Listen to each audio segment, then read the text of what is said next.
మెరుపు తీగతో కూడుకున్నటువంటి మేఘం ఎలా ఉంటుందో అలా పైన ఉన్నటువంటి బంగారు ఉత్తరీయంతో ఉన్నాడు. కమనీయ మృదుల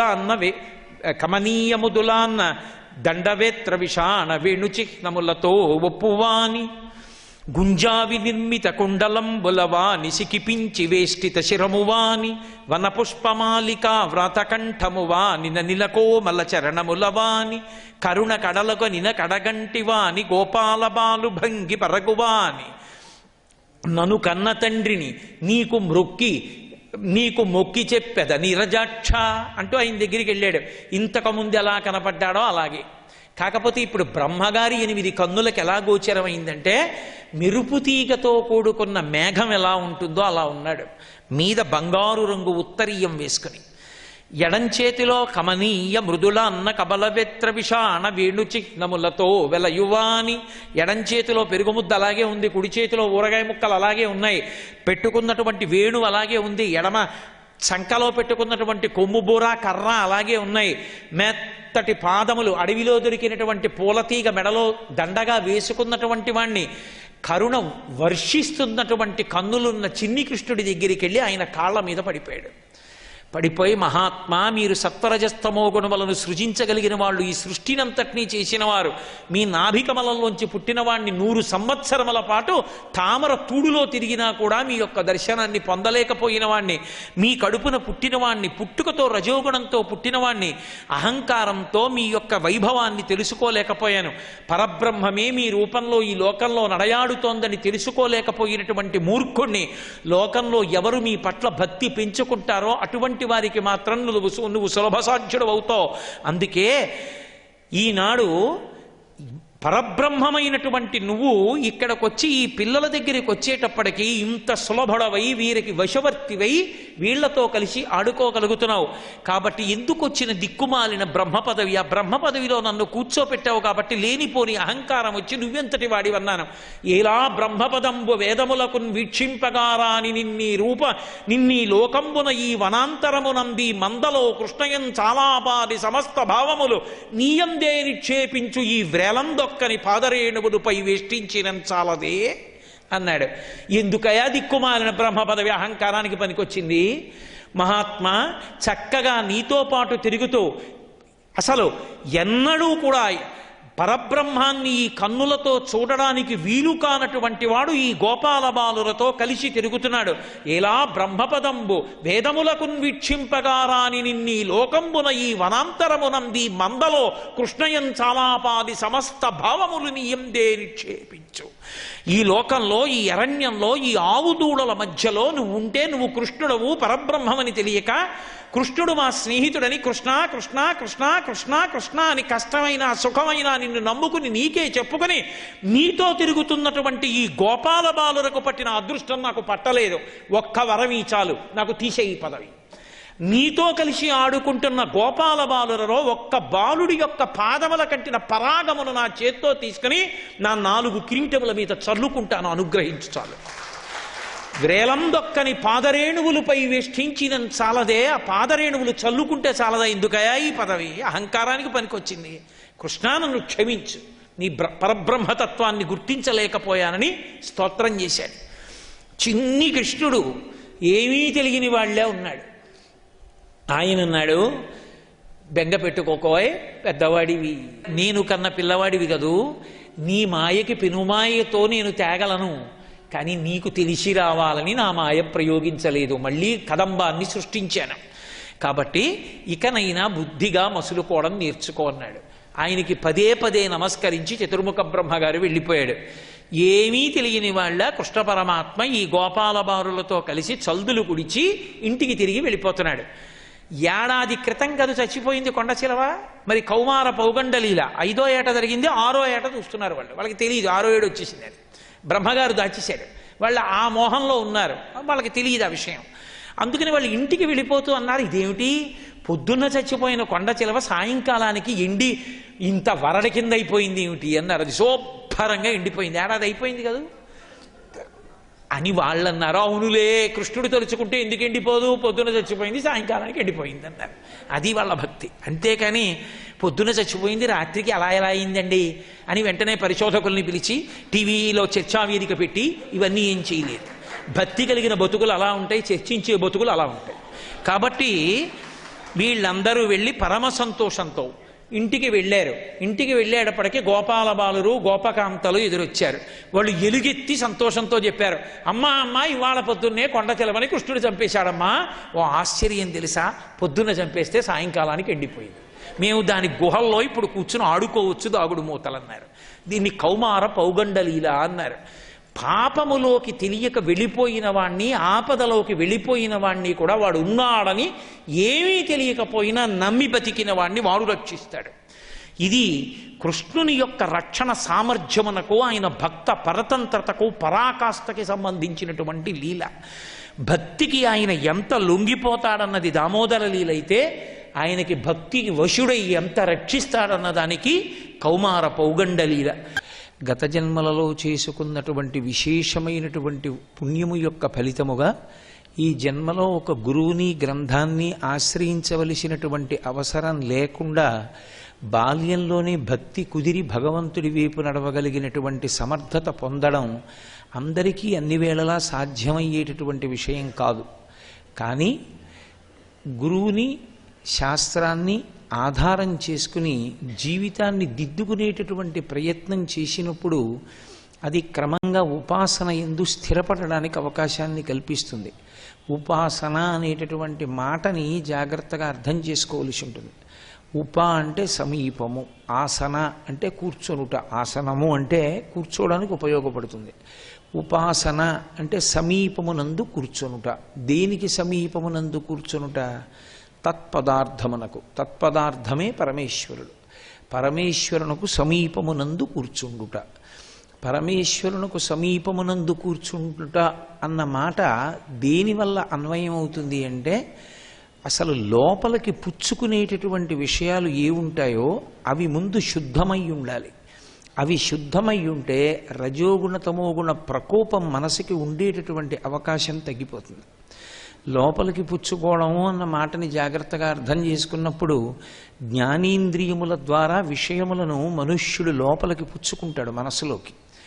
కళ్ళు ఉంటాయి, కళ్ళు మనసులోకి విషయములు వెళ్ళడానికి ఒక ద్వారం. చెవులు ఉంటాయి, చెవులు విషయములు మనసు లోపలికి వెళ్ళడానికి ఒక ద్వారం. ముక్కు ఉంటుంది, వాసన మనసు లోపలికి వెళ్ళడానికి ఒక ద్వారం. ఈ ద్వారముల గుండా లోపలికి వెళ్ళేటటువంటి విషయములను ఆచితూచి జాగ్రత్తగా మనసుకి ప్రకోపం కల్పించేవి, రజోగుణ తమోగుణ ప్రభావమును ఇవ్వగలిగినటువంటి వాటిని కాకుండా సత్వగుణ ప్రధానమైన వాటిని మాత్రమే తీసుకోగలిగినటువంటి నియంత్రణ బుద్ధి యందు ఉన్నప్పుడు మనిషి యొక్క మనసు సత్వమునందు నిలబడి ఎప్పుడూ భగవంతుడికి సమీపంలో కూర్చోగలుగుతాడు. నేను కంటితో చూడకూడనిది చూసి ఉద్రేకపడకుండా ఉండాలి అంటే అది జ్ఞాని అయిన తరువాత మాత్రమే సాధ్యం. ఇంద్రియములను గెలుచుట వేరు, ఇంద్రియములను తొక్కిపెట్టుట వేరు. ఇంద్రియాల్ని తొక్కి పెట్టడం అనేది ఎక్కడన్వయం అవుతుందంటే, నేను మొన్న మీతో చెప్పా కాత్యాయని వ్రతంలో ఏదో ఒక దీక్షలో ఉన్నాను, ఇన్ని రోజులు 40 రోజులో 42 రోజులో దీక్షలో ఉన్నాను, కాబట్టి ఈ దీక్షాకాలమునందు నేను కొన్నింటిని విడిచిపెడతాను అని సంకల్పం చేస్తాడు. సాధారణంగా కామక్రోధాదులను విడిచిపెడతారు. అవి కేవలముగా ఇంద్రియములను గెలవడం కాదు, తాత్కాలికంగా తొక్కిపెట్టాడు. తొక్కిపెట్టిన కారణం చేత అవి ఏం చేస్తాయంటే కాలు ఎప్పుడు ఎత్తుతాడు అని చూస్తుంటాయి. ఒక త్రాచుపాం అలా వెళ్ళిపోతుంటే నేను కంగారు పడి దాని మీద పడక దగ్గర కాలు వేశాను అనుకోండి, ఇప్పుడు పాము నన్నేం చేయదు, పావున అరికాలు కింద ఉంది, కానీ అది ఎదురు చూస్తుంది, వీడు కాలు ఎత్తుతాడు ఎప్పుడప్పుడు, ఎత్తినప్పుడు కాటు వేద్దామని చూస్తుంది. వాణ్ణి కాలు ఎత్తించడానికి తోక కదుపుతుంది, కాలు చుడుతుంది. నేను తొక్కిపెట్టి ఉంచాను కాబట్టి క్షేమంగా ఉన్నానని నేను భయం లేకుండా ఉండడం సాధ్యం అవుతుందా? ఒక్కనాటికి ఉండదు. కాలు కింద అది ఉంది, కాలు తీసేసి వెళ్ళిపోవాలని చూస్తాను, నేను కాలు తీస్తానని చూస్తుంది. నేను కాలు తీయడమే దానికి కావాలి, తీసిన ఉత్తర క్షణం అది కరిచి పెడుతుంది. అది వెళ్ళిపోవడానికి చూడదు, కరిచి వెళ్ళడానికి అది చూస్తుంది. కరవకుండా దాని కాటు దాటడానికి నేను చూస్తాను. ఇంద్రియములు ఎప్పుడూ అలాగే ఉంటాయి. వాటిని తాత్కాలికంగా అణిచిపెట్టేటటువంటి విధానంలో అవి మళ్ళీ అదును కోసం ఎదురు చూస్తుంటాయి. ఎప్పుడు తిరగబడి కాట్లు వేద్దామని చూస్తాయి. అది ఇంద్రియములను తొక్కి పెట్టడం, అది గెలవడం కాదు. ఇంద్రియములను గెలవడము అన్న మాటకు అర్థం ఏమిటంటే, చూడకూడనిది చూసినప్పటికీ కూడా మనసు కదలదు, కదలకుండా అలాగే ఉంటుంది. అది దేని చేత సంభవం అవుతుంది అంటే, గురువుని శాస్త్రాన్ని గట్టిగా పట్టుకుని విషయాన్ని మనసులోకి తీసుకెళ్ళి బాగా శాస్త్రాన్ని పరిశీలించిన కారణం చేత వస్తుంది. ఏదో ఒక చూడకూడనటువంటి విషయాన్ని చూశాడు. పూర్వం ఒక లడ్డూ వంక చూస్తే ప్రేరణ పొందేవాడు. ఇప్పుడు లడ్డూ వంక చూశాడనుకోండి, లడ్డు నా దగ్గర పెట్టకండి అండవు. ఇప్పుడు లడ్డుని చూస్తాడు, కానీ ఆయన మనసేం కదలదు. ఎన్ని మాటలు తిన్నాను, దాని రుచి నాకు తెలియదా? నాకు తెలుసు. కాబట్టి ఇప్పుడు నాకు దాని పట్ల పెద్ద ఆకర్షణ ఏం లేదు, నేనేం దాన్ని తినాలన్న నా కోరిక లేదు. ఇప్పుడు గెలిచాడు ఇంద్రియాలని. ఏ వస్తువు కనపడితే ప్రకోపం పొందాలో ఆ వస్తువు కనపడినా కదలదు. వస్తువు కనపడినా కదలకుండా ఉండాలి అంటే వ్రతము అంగమవుతుందంతే. కానీ శాస్త్రము యొక్క బోధ, గురువు యొక్క బోధ మనసులోకి వెళ్ళి స్థిరపడితే ఇంద్రియాలని గెలవడానికి మార్గం సాధ్యం అవుతుంది. ఉపాసనలో భగవంతుడికి దగ్గరగా జరిగి పక్కకి చేరడానికి అవకాశం కలుగుతుంది. భాగవతం చేసేటటువంటి మహోత్కృష్టమైన ప్రయోజనం ఏమి అంటే, బాహ్యంలో లీల, ఒక కథ, అది విన్నంత మాత్రం చేత రచన చేసినటువంటి వ్యాసుల వారి యొక్క భిక్ష అనండి, పోతన గారి భిక్ష అనండి, ఆర్ద్రత కలిగినటువంటి మనసు కృష్ణ పాదముల యొక్క సంస్పర్శమును పొందుతుంది. అథవా ఆంతరమైనటువంటి విషయము కానీ సుబోధకమైందనుకోండి, అది ఉపాసన క్రమాన్ని దిద్ది ఈశ్వరుడి వైపుకి తీసుకెడుతుంది. ఎందుకని అంటే, మీరు ఒక్క విషయాన్ని జాగ్రత్తగా గమనించవలసి ఉంటుంది. ఉపాసన అనేటటువంటిది అంతా కూడా కదలికతో కూడుకున్నదై ఉంటుంది. నేను కదలడం ప్రధానం కాదు, ఎలా కదలాలో అలా కదలడం ప్రధానం. ఉదాహరణకి నేను చిత్తూరు రావాలనుకోండి, నేను చిత్తూరు రావాలి అంటే కాకినాడలో ఎక్కవలసిన రైలు ఎక్కాలి. కాకినాడలో ఒకేసారి శేషాద్రి ఎక్స్ప్రెస్సు, హౌరా వెళ్ళే ఎక్స్ప్రెస్సు రెండూ పెట్టున్నాయనుకోండి, రెండు రైళ్లకి తేడా ఏమి ఉండదు, ఒకేలా ఉంటాయి. ఒకవేళ నేను ఎక్కవలసినటువంటి ఏదో ఒక S14 కంపార్ట్మెంట్లో 32వ నెంబర్ బెర్త్ నాదైతే హౌరా వెళ్ళే రైల్లో కూడా బెర్త్ ఖాళీ ఉందనుకోండి, నేను ఈ రైలుకి బదులు ఆ రైలు ఎక్కాను అనుకోండి, రాత్రల్లా ప్రయాణం చేశాను, తెల్లవారి లేచేటప్పటికీ చిత్తూరుకి దగ్గర అవ్వవలసిన వాడిని చిత్తూరుకి రెట్టింపు దూరం అవుతాను. కదలడం ప్రయోజనమై ఉండదు, ఎటు కదలాలో తెలుసుకుని కదలాలి. అందుకే ఉపాసన యందు ఏదో చేసేస్తున్నామని చెయ్యడం ప్రధానం కాదు, ఏది చెయ్యాలో తెలుసుకుని చెయ్యడం ప్రధానం అవుతుంది. ఆ తెలిసి చెయ్యడం అన్నది చేతకానంత కాలం ఈశ్వరుడికి దగ్గర అవ్వడం కూడా అంత తేలిక అని చెప్పడం చాలా కష్టం. అందుకే రామకృష్ణ పరమహంస దీని గురించి చెప్తూ ఒక అద్భుతమైన ఉపమానం చెప్తారు. దక్షత లేనటువంటి గురువు చేతిలో పడినటువంటి శిష్యుడు ఎలా ఉంటాడు అంటే, అది పెద్ద కప్ప, పట్టుకున్నది బురదపాం, దాన్ని చంపడానికి కావలసినంత విషము బురదపాము దగ్గర లేదు, పోని మింగడానికి కావలసినంత పెద్ద నోరు లేదు, పోని వదిలిపెడుతుందా అంటే వదిలిపెట్టదు. అది త్రాచుపాం అనుకోండి, ఒక్క కాటు చాలు చచ్చిపోవడానికి. సమర్థత కలిగిన గురువు అనుకోండి, ఒక్క మాట చాలు శిష్యుణ్ణి మార్చడానికి. సమర్థత లేదనుకోండి, అది ఉపాసనకి దూరం అవుతుంది. నేను గురువులో లోపాన్ని ఎంచకూడదు, అది దోషం అవుతుంది. కానీ కదలికలో ఎటువైపు వెళ్ళాలి అనేటటువంటి దాంట్లో అసలు మార్గం తెలియకుండా కదలడం ఈశ్వరుడికి దూరం అవడానికి కారణం అవుతుంది. అందుకే అసలు మనుష్య జీవితం యొక్క ప్రయోజనం అంతా ఎక్కడుంటుంది అంటే, లోపలికి వెళ్ళేటటువంటి వాటిని చాలా జాగ్రత్తగా నియంత్రించి తీసుకోవడంలో ఉంటుంది. పసిబిడ్డడికి పట్టేటటువంటి ఆహారం, పాలు ఎంత జాగ్రత్తగా ఇస్తారో, ఆఖరికి పాల సీసా కూడా మరుగునీళ్లతో కడిగి పాలు పోసి ఎలా పడతారో, ఇంద్రియముల గుండా లోపలికి వెళ్ళేటటువంటి విషయంలో అంత జాగ్రత్త సాధకుడు తీసుకోవలసి ఉంటుంది. లేకపోతే అజామీలోపాఖ్యానంలా కంటి గుండా వెళ్ళినటువంటి ఒక చిన్న ప్రేరణ చాలు, అకస్మాత్తుగా పైనుంచి జారి కింద పడిపోతాడు. ఎంత పడిపోతాడన్నది ఇక చెప్పలేం. అందుకే ఇంద్రియములను గెలిచాను అనేటటువంటి స్థితిని పొందే వరకు, వాటిని గెలిచానని నమ్మకం కలగడం కూడా చాలా కష్టం. ఇంద్రియాని బలిష్టాని నియుక్తాని మానద అపక్వస్య ప్రకుర్వంతి వికారాం స్థాననీకశః అంటాడు వ్యాస భగవానుడు దేవీ భాగవతంలో. అసలు ఈ ప్రపంచంలో అన్నిటికన్నా బలమైనవేవి అంటే ఇంద్రియములు ఒక్కటే. అంత బలం ఇంద్రియాలు. ఆ ఇంద్రియములను శుద్ధి చేసి ఈ జన్మలో కాదు, కొన్ని కోట్ల జన్మలుగా లోపలికి వెళ్ళిపోకూడనివి ఏ ఉన్నాయో అవి వెళ్ళిపోయినటువంటి కారణాన్ని సంస్కరించి మళ్ళీ ఆ నాడుల గుండా జ్ఞానము ప్రకాశించేటట్టు, జ్ఞానము ప్రబోధమయ్యేటట్టు చెయ్యగలిగినటువంటి దక్షత కలిగినటువంటి లీలలతో కూడినటువంటి అద్భుతమైనటువంటి పురాణము శ్రీమద్భాగవతం.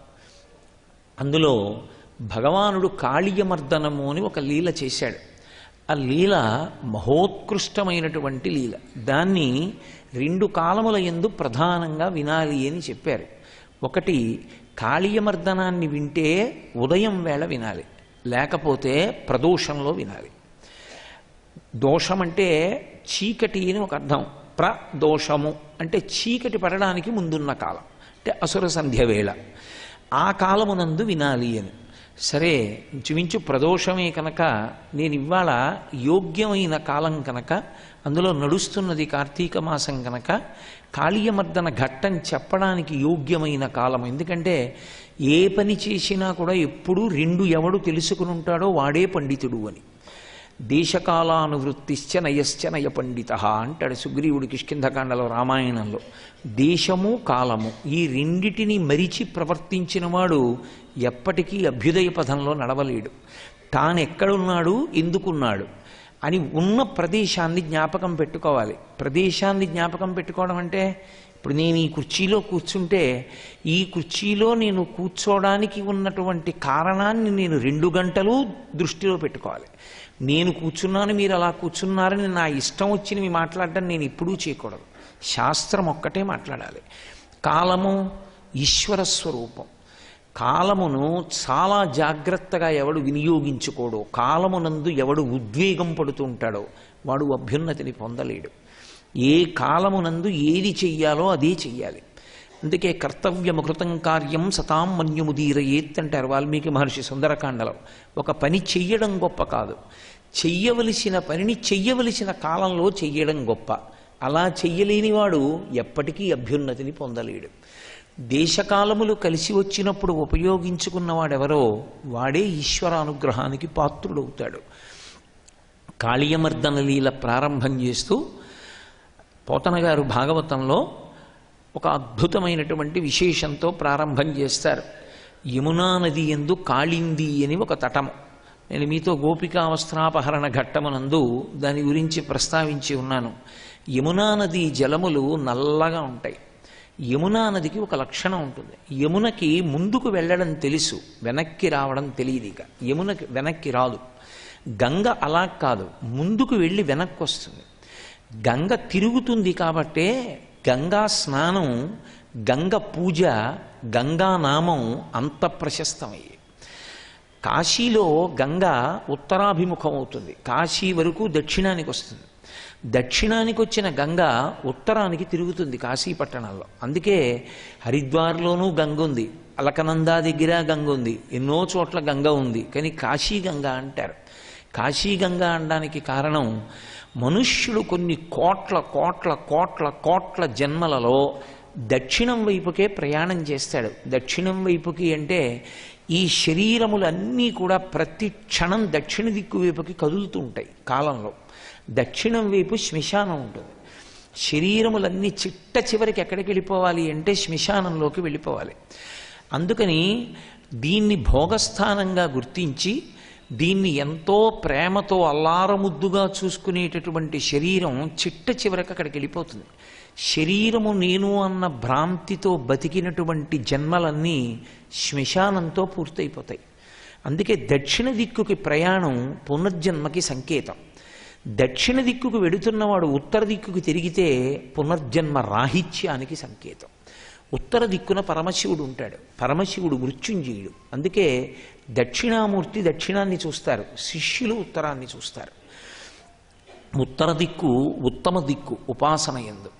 అందుకని దక్షిణం నుంచి గంగ ఉత్తరానికి తిరిగింది కాశీలో. అంటే కోట్ల కోట్ల కోట్ల జన్మలు భోగములు అనుభవించి కేవలము శరీరము నేననేటటువంటి భ్రాంతితో జీవించినటువంటి జీవుడు ఏదో ఒక జన్మలో నేను శరీరము కాదు, వచ్చినందుకు ఈ శరీరం ఈ జన్మలో పడిపోవడమే ఆఖరి మరణం, ఇక నాకు మరణం ఉండదు. ఎందుకు ఉండదు అంటే వేరొకసారి పుట్టే అవకాశం లేదు కనుక అని సత్యమైన వస్తువేదో అది నేననేటటువంటి గుర్తు తెచ్చుకోవడానికి, దాని యందు అనుభవాన్ని పొందడానికి కావలసినటువంటి సాధన యందు ఉంచుకుంటాడు.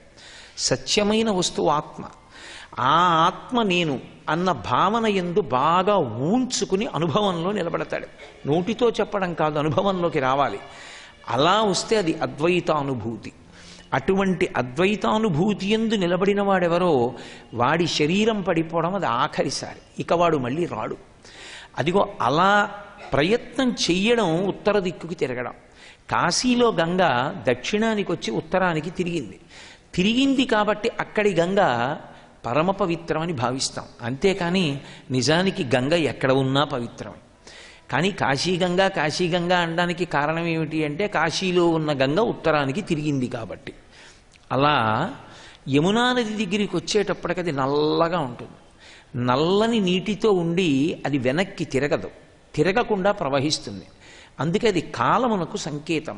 ఏది కాలమునకు సంకేతమో అది కాలమునకు ఆధారమైన వాడికి బిడ్డగా రావాలి. అందుకే యమున యముడు వీళ్ళిద్దరూ సూర్యుని యొక్క బిడ్డలు. సూర్యుడు ఒకరి కొరకు ఆగేవాడు కాదు. ప్రత్యాయాంతిగతా పునర్న దివసా కాలో జగద్భక్షక లక్ష్మీస్తోయతరంగభంగచపలా విద్యుచ్చలం జీవితం తస్మాన్మాం శరణాగతిం కరుణయా త్వం రక్షాధునా అంటారు శంకర భగవత్పాదులు. ఆ కాలము యొక్క విలువని గుర్తిరిగి ఆ కాలమునందు చెయ్యవలసిన పనిని ఎవడు చేస్తున్నాడో వాడు ధన్యుడు. అసలు ఆ కాలము యొక్క విలువ తెలిసి ఉండాలి. ఇవాళ నిజంగా చెప్పాలి అంటే కాలము యొక్క విలువ తెలియకపోవడానికే జాడ్యము అని పేరు. అజాడ్యం వాక్పటుత్వంచ అన్న మాట అందుకే వచ్చింది. జాడ్యమునకు సగం కారణం ఎక్కడుంటుంది అంటే కాలము యొక్క విలువ తెలియకపోవడం. సూర్యోదయం అయిపోతోంది, నిద్ర లేవడు. ప్రదోషవేళ అవుతోంది, సంధ్యావందనం చేయడు. ఎప్పుడు స్నానం చేయాలో అప్పుడు చేయడు, ఎప్పుడు తినాలో అప్పుడు తినడు, ఎప్పుడు భోగం అనుభవించాలో అప్పుడు భోగం అనుభవించడు. ఏ కాలమునందు చెయ్యవలసిన పని ఆ కాలమునందు చెయ్యకుండా ఒక కాలమునందు చెయ్యవలసినది వేరొక కాలమునందు చెయ్యడమే విపత్కర పరిణామములకు కారణమవుతుంది. కాలము కూడా ఒక్కొక్కచో పరమ పవిత్రంగా ఉంటుంది, ఒక్కొక్కచో పరమ భయంకరంగా ఉంటుంది, ఉగ్రముగా ఉంటుంది కాలం. అది రెండు తలల పాముల ఒకేసారి రెండు గుణములతో ప్రకాశిస్తుంటుంది. ప్రత్యేకించి ప్రదోషవేళ కాలం అంతటిలోనూ కూడా దిన విభాగమునందు అత్యంత శక్తివంతమైన కాలం ఏది అంటే సాయం సంధ్య.